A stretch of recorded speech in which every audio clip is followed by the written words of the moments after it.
Thomas Woodrow Wilson was an American politician and academic who served as the 28th President of the United States from 1913 to 1921.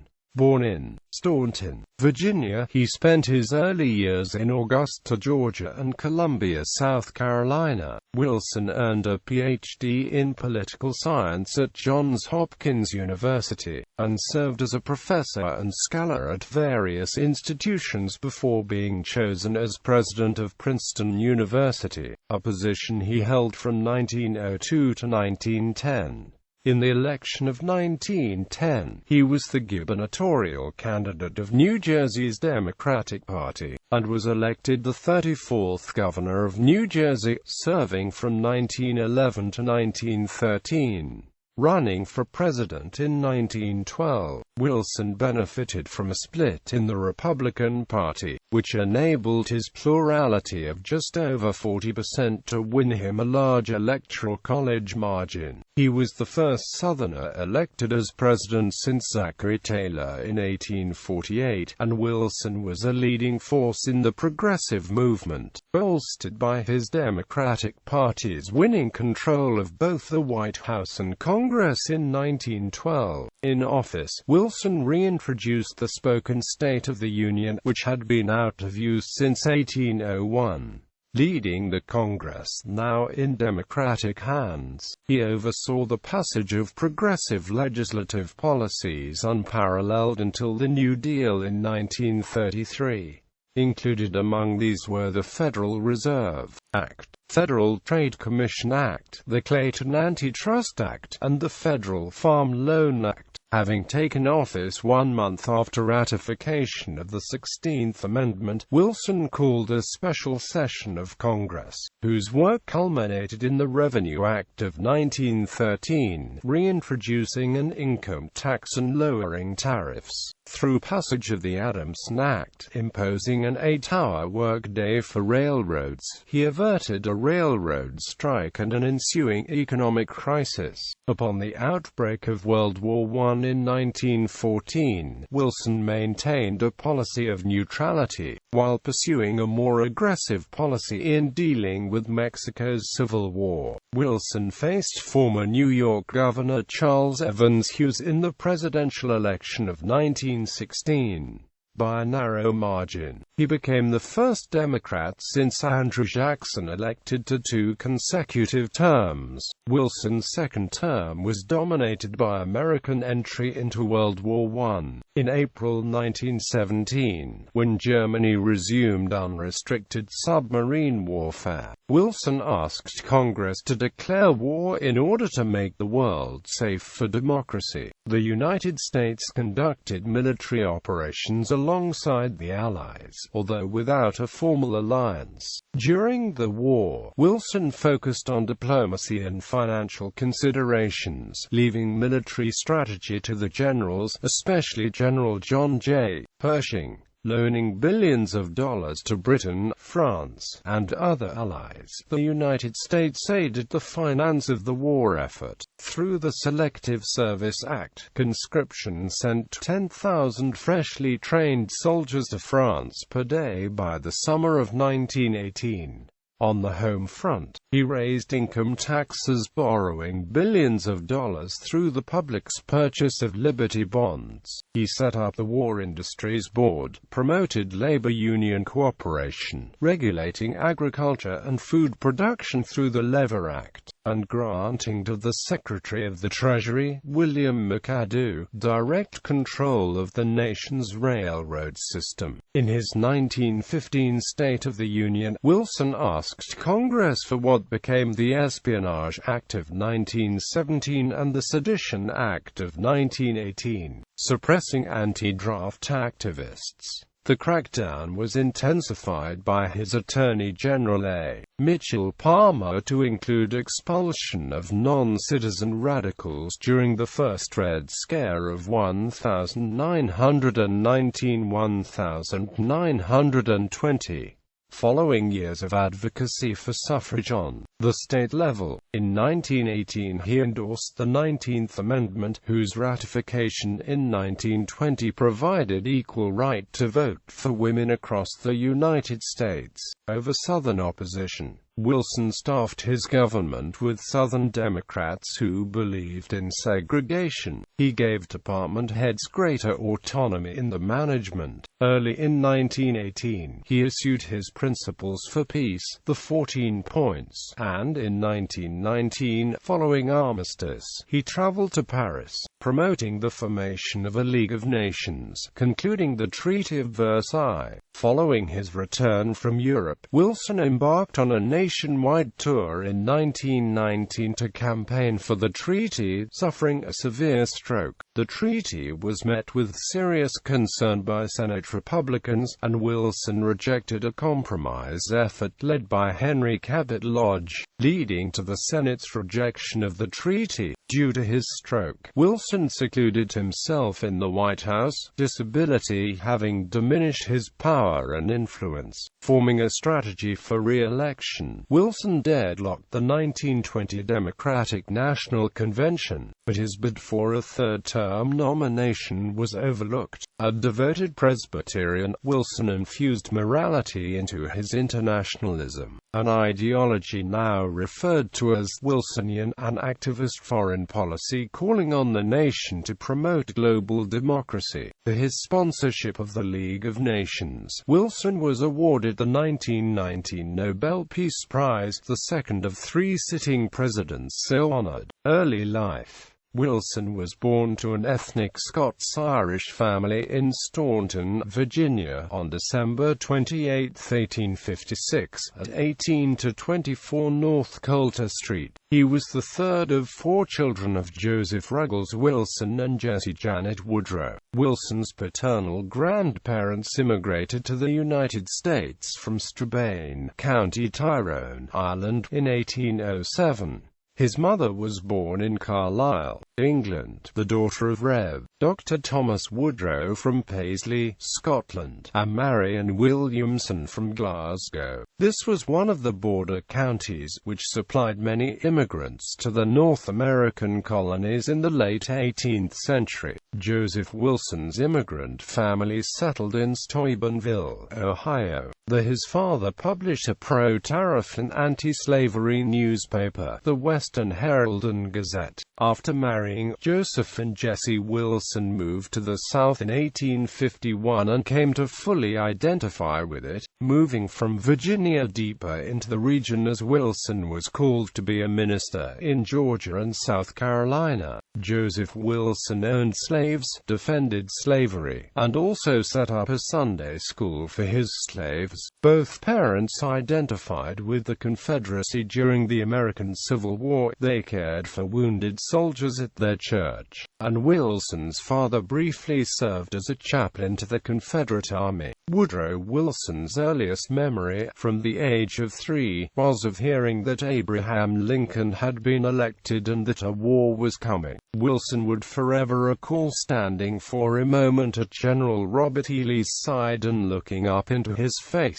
In 1861, Wilson's father was one of the founders of the Southern Presbyterian Church in the United States after it split from the Northern Presbyterians. He served as the first permanent clerk of the Southern Church's General Assembly, was stated clerk for more than 3 decades from 1865 to 1898, and was moderator of the PCUS General Assembly in 1879.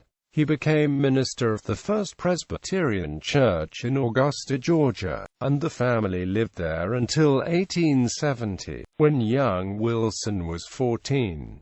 Wilson in 1873 formally became a member of the Columbia First Presbyterian Church in South Carolina and remained a member throughout his life. Education. Wilson's reading began at age 10, possibly delayed by dyslexia. He later blamed the lack of schools in the postbellum South. As a teen, he taught himself the Graham shorthand system to compensate, and achieved academically with self-discipline, studying at home with his father, then in classes at a small Augusta, Georgia school. During Reconstruction, Wilson lived in Columbia, South Carolina, from 1870 to 1874, while his father was professor at the Columbia Theological Seminary. His father moved the family to Wilmington, North Carolina, in 1874, where he was the minister at First Presbyterian Church until 1882.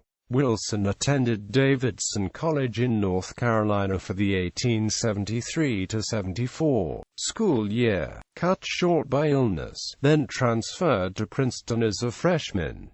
He graduated in 1879, a member of Phi Kappa Psi fraternity. In his second year, he studied political philosophy and history, was active in the Whig Literary and Debating Society, and wrote for the Nassau Literary Review. He organized the Liberal Debating Society and later coached the Whig Clio debate panel. In the hotly contested presidential election of 1876, Wilson declared his support for the Democratic Party and its nominee, Samuel J. Tilden. In 1879, Wilson attended law school at the University of Virginia for 1 year. He was involved in the Virginia Glee Club and was president of the Jefferson Literary and Debating Society. While there, he enjoyed frequent trips to his birthplace of Staunton. He visited with cousins, and fell in love with one, Hattie Woodrow, though his affections were unrequited. His health became frail and dictated withdrawal. He went home to his parents, then living in Wilmington, North Carolina, where he continued his law studies. Wilson was admitted to the Georgia bar and made a brief attempt at law practice in January 1882. He found legal history and substantive jurisprudence interesting, but abhorred the day-to-day procedural aspects. After less than a year, he abandoned the practice to pursue his study of political science and history. Both parents expressed concern over a potentially premature decision. In the fall of 1883, Wilson entered Johns Hopkins University to study history, political science and the German language. 3 years later, he completed his doctoral dissertation, Congressional Government, a study in American politics, and received a Ph.D. Marriage and Family. In late spring of 1883, Wilson was summoned to Rome, Georgia, to assist in the settlement of his maternal uncle William's estate, which was being mishandled by a brother-in-law. While there he met and fell in love with Ellen Louise Axon, the daughter of a minister from Savannah, Georgia. He proposed to her and they became engaged in Asheville. Wilson's marriage to Ellen was delayed by traumatic developments in her family. In late 1883, Ellen's father Edward, suffering from depression, was admitted to the Georgia State Mental Hospital, where in 1884 he committed suicide. After closing the family home in Rome, Georgia, and recovering from the initial shock, Ellen gained admission to the Art Students League of New York. After graduation, she pursued portrait art and received a medal for one of her works from the Paris International Exposition. She happily agreed to sacrifice further independent artistic pursuits in order to keep her marriage commitment, and in 1885 she and Wilson married. Personal interests. Wilson was an automobile enthusiast, and took daily rides while he was president in his favorite car, a 1919 Pierce Arrow. His enjoyment of motoring made him an advocate of funding for public highways. Wilson was an avid baseball fan, and in 1915 became the first sitting president to attend and throw out the first ball at a World Series game. Wilson had been a center fielder during his Davidson College days and was the Princeton team's assistant manager. He cycled regularly, taking several cycling vacations in the English Lake District. Wilson later took up golf.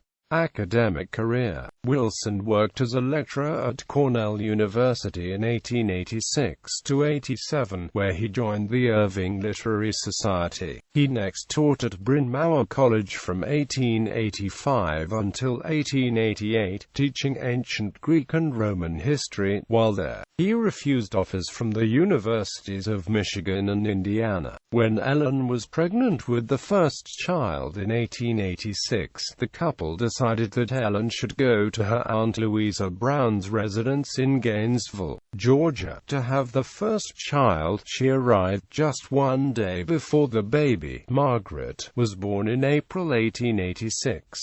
The second child, Jessie, was born in August 1887. In 1888, Wilson left Bryn Mawr for Wesleyan University. It was a controversial move, as he had signed a 3-year contract with Bryn Mawr in 1887. Both parties claimed contract violations and the matter subsided. At Wesleyan, he coached the football team and founded the debate team, which bears his name. In February 1890, with the help of friends, Wilson was elected by the Princeton University Board to the chair of jurisprudence and political economy, at an annual salary of $3,000. He continued a previous practice of reserving time for a 6-week course in administration at Johns Hopkins. He was also a faculty member of the short-lived coordinate college, Evelyn College for Women. Additionally, Wilson became the first lecturer of constitutional law at New York Law School, where he taught with Charles Evans Hughes, representing the American Whig Society. Wilson delivered an oration at Princeton's sesquicentennial celebration entitled Princeton in the Nation's Service, which was the origin for the school's motto. Wilson became annoyed that Princeton was not living up to its potential, complaining, "There's a little college down in Kentucky which in 60 years has graduated more men who have acquired prominence and fame than has Princeton in her 150 years." Political science author, U.S. Democratic Republican British Parliament contrast. Wilson, a disciple of Walter Bagehot, considered the United States Constitution to be cumbersome and open to corruption. Wilson favored a parliamentary system for the United States and in the early 1880s wrote, "I ask you to put this question to yourselves. Should we not draw the executive and legislature closer together? Should we not, on the one hand, give the individual leaders of opinion in Congress a better chance to have an intimate party in determining who should be president, and the president, on the other hand, a better chance to approve himself a statesman, and his advisers capable men of affairs, in the guidance of Congress?" Wilson's first political work, Congressional Government, advocated a parliamentary system. He critically described the United States government, with frequent negative comparisons to Westminster. Critics contended the book was written without the benefit of the author observing any operational aspect of the U.S. Congress, and supporters asserted the work was the product of the imagination of a future statesman. The book reflected the greater power of the legislature relative to the executive during the post-bellum period. Wilson later became a regular contributor to Political Science Quarterly, an academic journal. Wilson's second publication in 1890 was a textbook entitled The State, used widely in college courses throughout the country until the 1920s. He argued that government should not be deemed evil and advocated the use of government to allay social ills and advance society's welfare. In 1889, Wilson contributed to a U.S. historical series, covering the period from Pres. Jackson through Reconstruction. His third book, entitled Division and Reunion, was published in 1893 and considered an outstanding contribution to American historical writing. Wilson's fourth publication, a 5-volume work entitled History of the American People, was the culmination of a series of articles written for Harper's, and was published in 1902. In 1899, Wilson wrote in The State that governments could legitimately promote the general welfare by forbidding child labor, by supervising the sanitary conditions of factories, by limiting the employment of women in occupations hurtful to the health, by instituting official tests of the purity of the quality of goods sold, by limiting the hours of labor in certain trades, by 101 limitations of the power of unscrupulous or heartless men to outdo the scrupulous and merciful in trade or industry. Wilson believed that America's system of checks and balances complicated American governance. If government behaved badly, Wilson queried, how is the schoolmaster, the nation, to know which boy needs the whipping? Wilson singled out the United States House of Representatives for particular criticism, saying it divided up, as it were, into 47 senaries, in each of which a standing committee is the court baron and its chairman Lord Proprietor. These petty barons, some of them not a little powerful, but none of them within reach the full powers of rule, may at will exercise an almost despotic sway within their own shires, and may sometimes threaten to convulse even the realm itself. Quote, in his last scholarly work, Constitutional Government of the United States, Wilson said that the presidency will be as big as and as influential as the man who occupies it. By the time of his presidency, Wilson hoped that presidents could be party leaders in the same way British prime ministers were. Wilson also hoped that the parties could be reorganized along ideological, not geographic, lines. He wrote, 8 words contain the sum of the present degradation of our political parties: no leaders, no principles, no principles, no parties. Wilson also read that charity efforts should be removed from the private domain and made the imperative legal duty of the whole, a position which, according to Robert M. Saunders, seemed to indicate that Wilson was laying the groundwork for the modern welfare state. Public administration. Wilson also studied public administration, which he called government in action. It is the executive, the operative, the most visible side of government, and is of course as old as government itself. He believed that the study of public administration could enable officials to increase governmental efficiency. He faulted political leaders who focused on philosophical issues and the nature of government and dismissed the critical issues of government administration as mere practical detail. He thought such attitudes represented the requirements of smaller countries and populations. By his day, he thought, it is getting to be harder to run a constitution than to frame one. Quote, he thought it time to straighten the paths of government, to make its business less unbusinesslike, to strengthen and purify its organization, and to crown its dutifulness.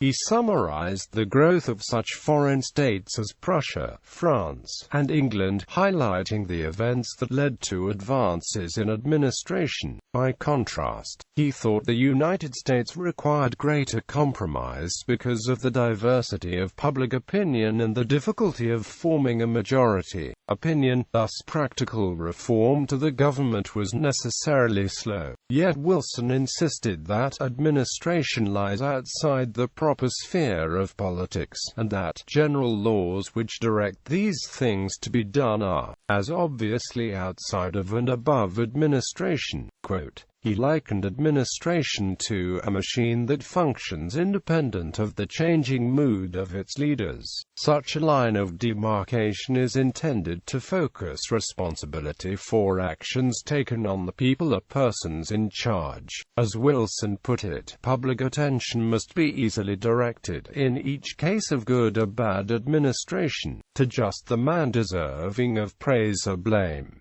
There is no danger in power, if only it be not irresponsible. If it be divided, dealt out in share to many, it is obscured. Essentially, the items under the discretion of administration must be limited in scope, as to not block, nullify, obfuscate, or modify the implementation of governmental decree made by the executive branch.